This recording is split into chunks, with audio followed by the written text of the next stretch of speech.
Hey everyone, welcome back to our channel. Quick guide. On today's video, I'm going to show you how to save a route on Google Maps. It's very quick and easy, so let's get started.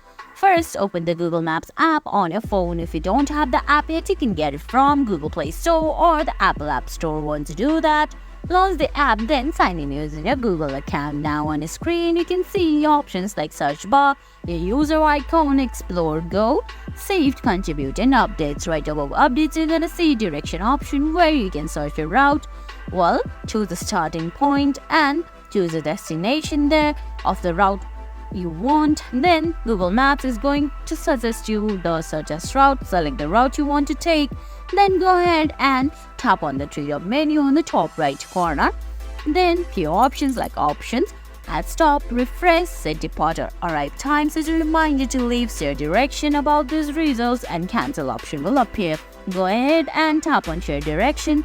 Then you'll be able to share this direction to different social media apps or simply your Notes app. Well, once you save it on Notes app, you will be able to open this route again later from the Notes app. And guys, that's it. That's how you save a route on Google Maps. I hope you found this video helpful. If you did, please give it a thumbs up, leave a comment, subscribe to our channel, and hit that bell icon. See you in the next video. Thanks for watching.